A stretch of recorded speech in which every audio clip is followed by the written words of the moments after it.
Hello, and today we are looking at the Slormancer.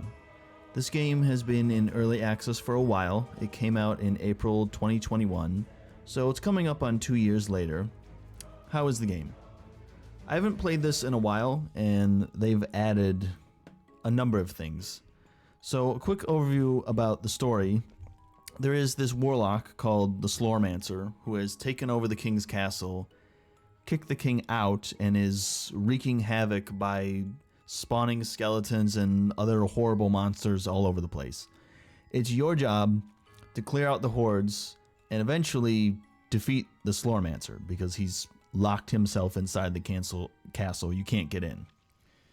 The game is like Diablo or Torchlight, and I guess Hades too, but I haven't played Hades. First things first, let's look at the options menu.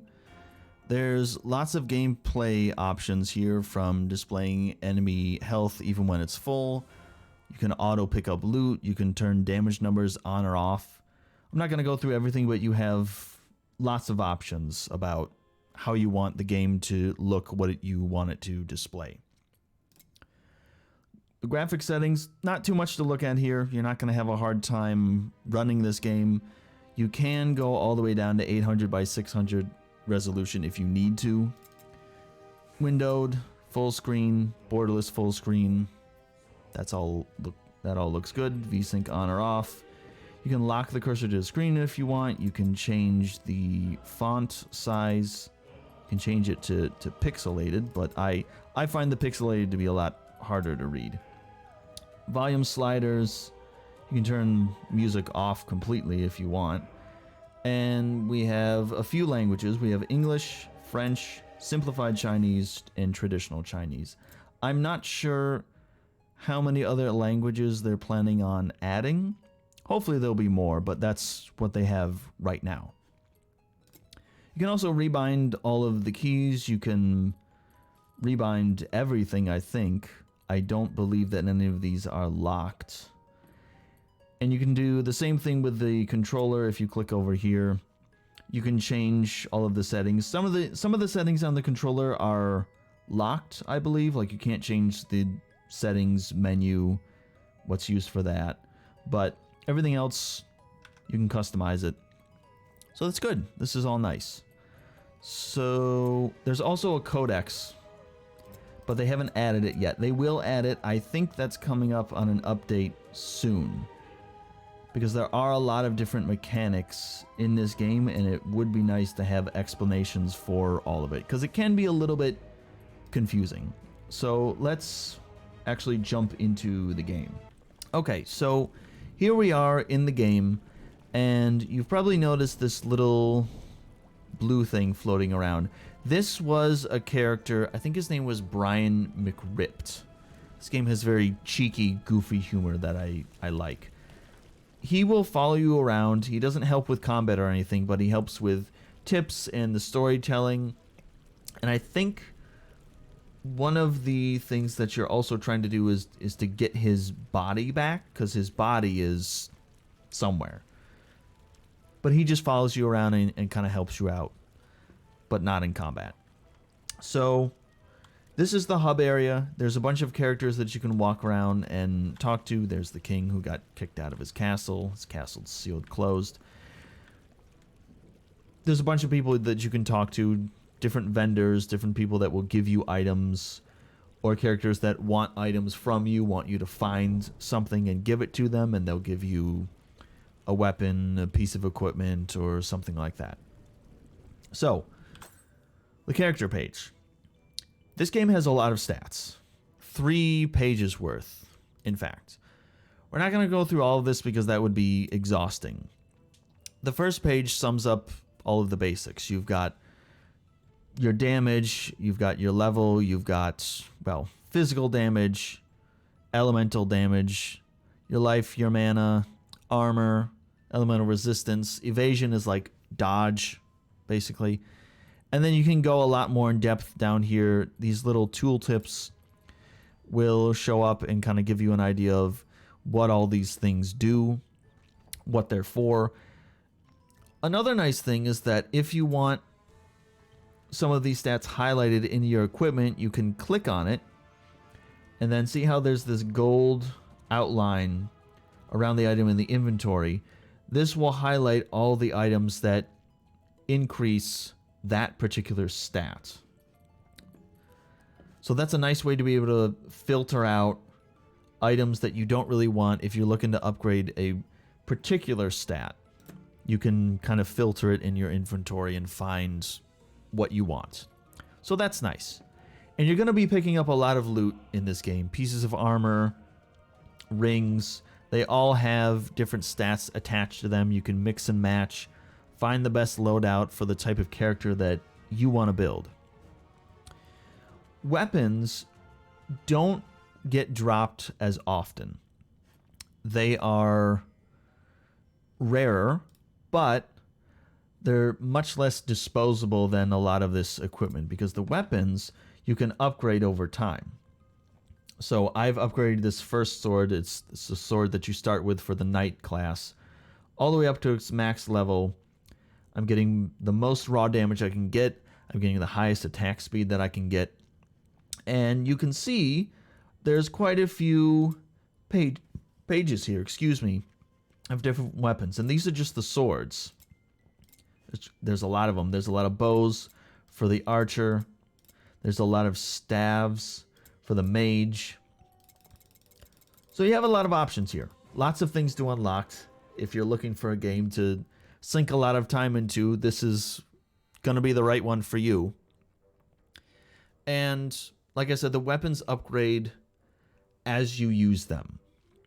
So you don't have to worry about dumping resources into crafting a better weapon or something like that, which is something that I like. Skyrim does that.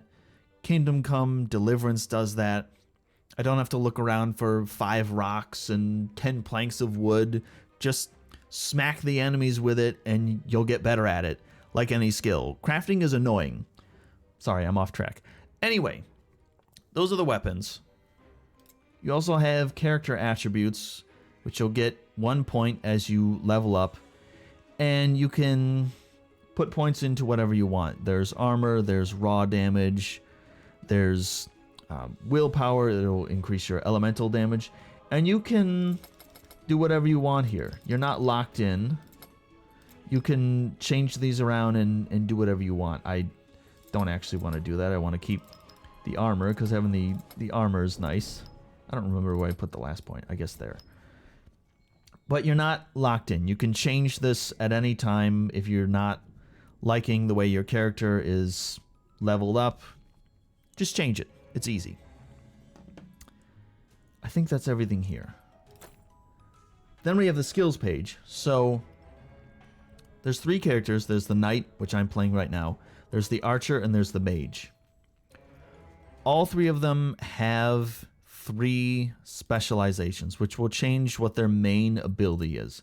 My main ability is this barrier that I can put up that will block all damage and deflect some of it back towards the enemies. So this is really nice when there's a big group of enemies in melee or ranged, all attacking you at once. Because even though you're not attacking, you're going to end up doing a lot of damage anyway because of all the damage that gets deflected back at the enemies. For each, and these upgrade as you use them. You can see down here I'm at level 5, and this will improve. I'll get more experience as I use it.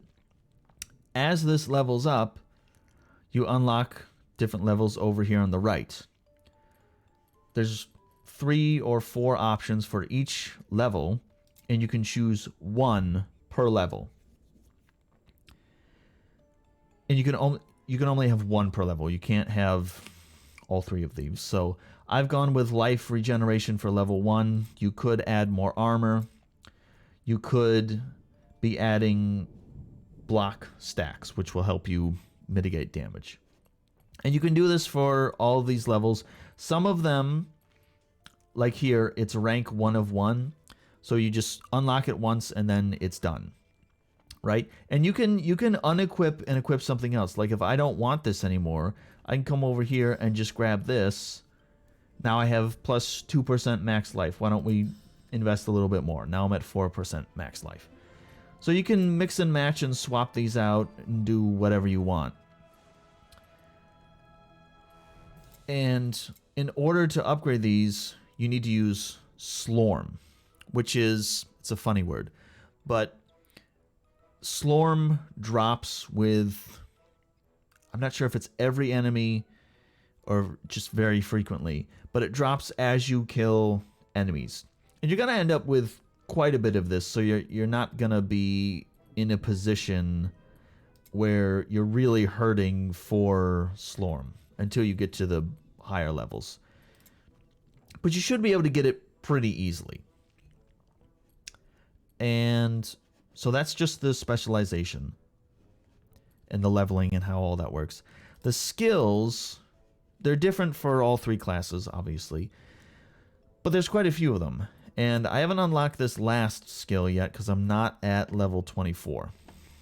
But the skills work the same way as the specializations, where you upgrade each skill as you use them, and then at each level you get to choose one of these abilities for that level.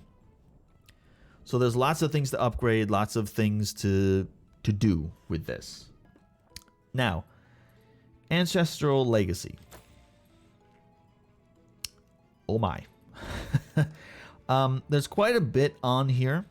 There's a lot of different upgrades that you can get to here. So these are upgrades for your particular character.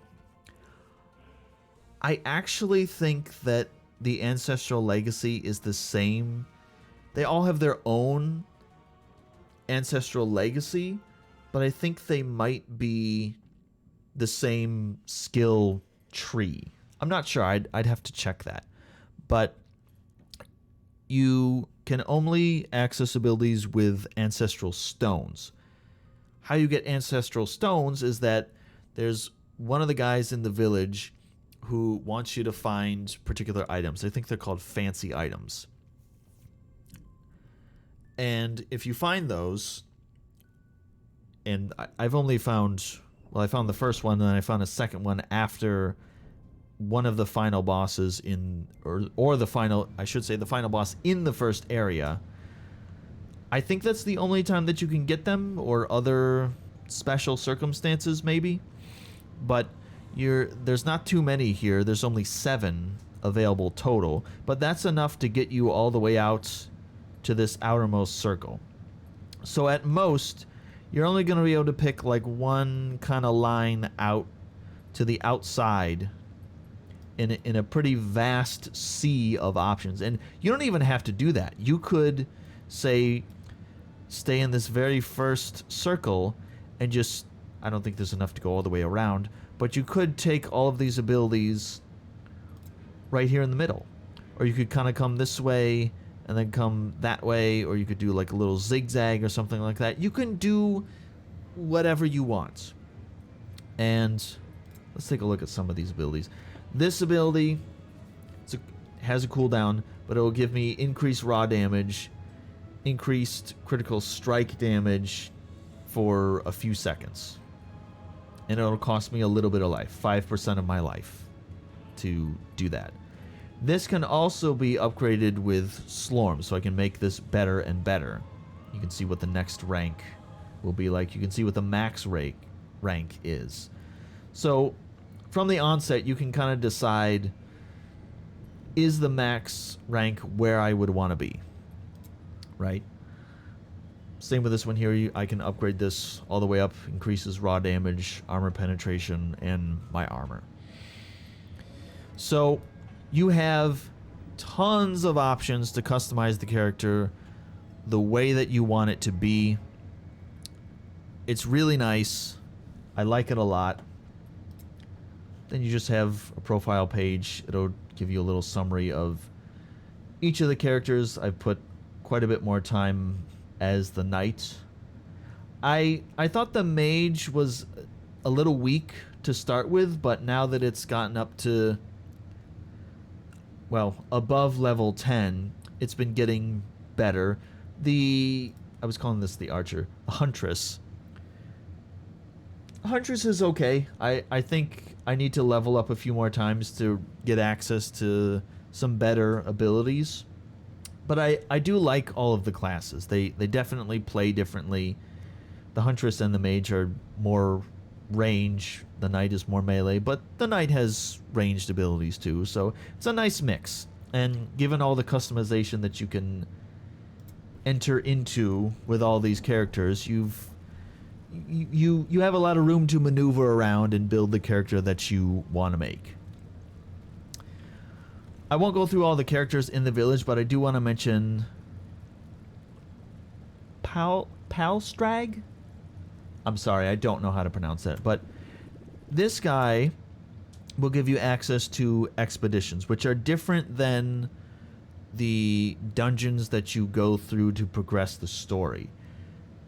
In these ones, you go to a different dungeon, and you can increase the difficulty all the way up to 10.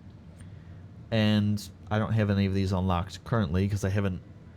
I think you have to go all the way through the game to unlock the next level. Yeah. Because if I go out now, I'm not getting any kind of bonus on the right for how much experience I'm getting. I'll get a little bit of a reward, but I mean 75 Slorm is like nothing. 60 for gold is nothing. Just to give you an idea of how much is a lot. This is 75 and 64 is nothing.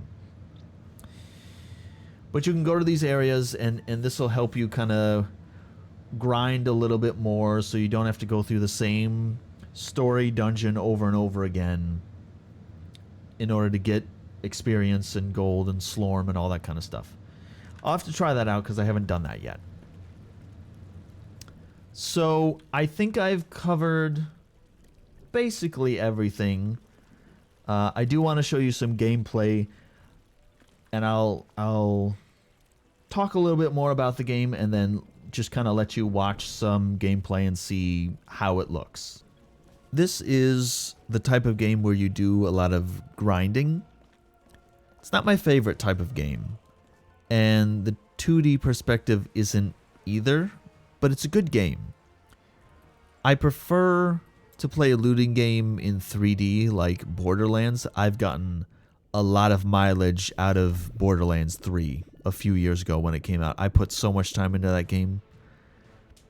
Anyway, as mentioned earlier, I've played a bit of Diablo and Torchlight, but I didn't stick with either game.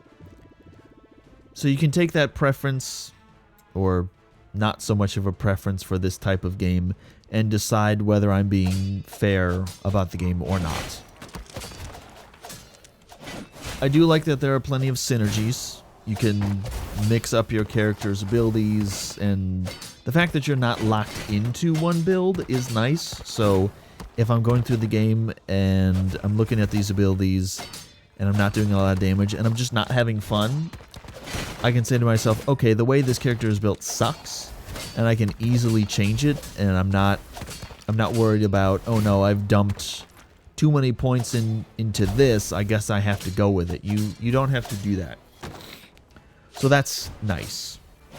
And there's 3 different classes, so you can... There's a lot of choices, which I like a lot.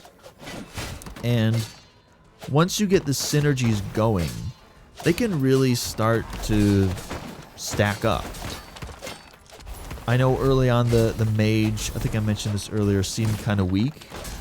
And then once I got beyond level 10 and started to really unlock more skills and abilities and things like that, it started to come together and I was doing a lot more damage. I was having a lot more fun with the game at that point. Maybe it won't be as slow of a start for you, but it seemed kind of slow for me. With all the characters, really. Until you reach level 10, it seemed kind of slow. Once you get there, it's nice. And, you know, I was kind of faltering with the game because there's nothing quite as boring as smacking enemies with the same sword over and over again with no extra effects when I don't feel like I'm getting stronger. But the game gets there.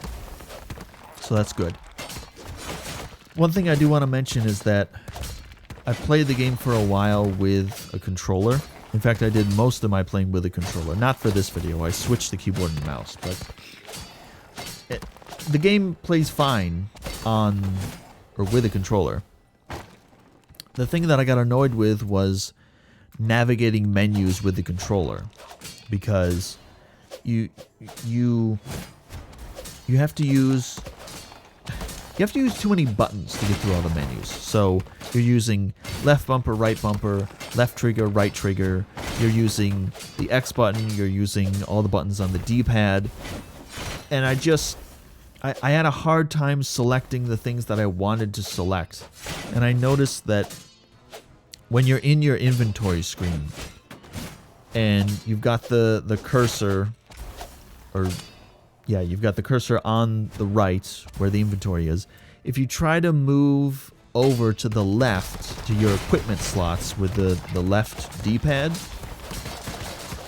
if you're not in the right row in the inventory, you won't be able to access the bottom 3 inventory items and the top 2. The top 2, I think, are head armor and your necklace, and then the bottom 3 are the 2 rings that you can wear and the boots that you can wear. And even if you get over into the left and you've got the armor selected and you try to go down on the D-pad, you won't be able to get to the rings or the boots or go up and get to the helmet or the necklace. So I found that annoying. I'm not sure what that's about, but that's what made me switch over to keyboard and mouse, because I was getting tired of trying to, with the menus being so finicky with the controller. So I would recommend keyboard and mouse. Other than that, the gameplay with a controller is fine. It's completely fine. I didn't have any problems with it. So I do recommend this game. It's cheap too. It's $14.99 USD, or whatever your regional equivalent is. It is still in early access and probably will be for a while longer. I'll put up a roadmap for the game from the dev team. It's only 2 people working on this game, so give it some time. The two of them have done a lot, and I appreciate that, but based on the pace that they're at now, they've got 2 updates out. It's taken about 2 years to do that. I don't remember when the last major update was, but about 2 years. They've got 5 more updates to go. So we're probably looking at least another year or so of this game being in development. Unless those other updates are smaller and they can get them out faster. I think it's going to be a little while longer before this game comes out, but even so, there's a lot to do here. There's a lot of content here. I think you would certainly get your money's worth if you bought it now. And I hope that you do. If you like this video, if you like this game, I hope you go out and support it. I recommend it. I think this is going to turn out well. And thank you for supporting it if you do. And thank you for watching this video. I will see you next time.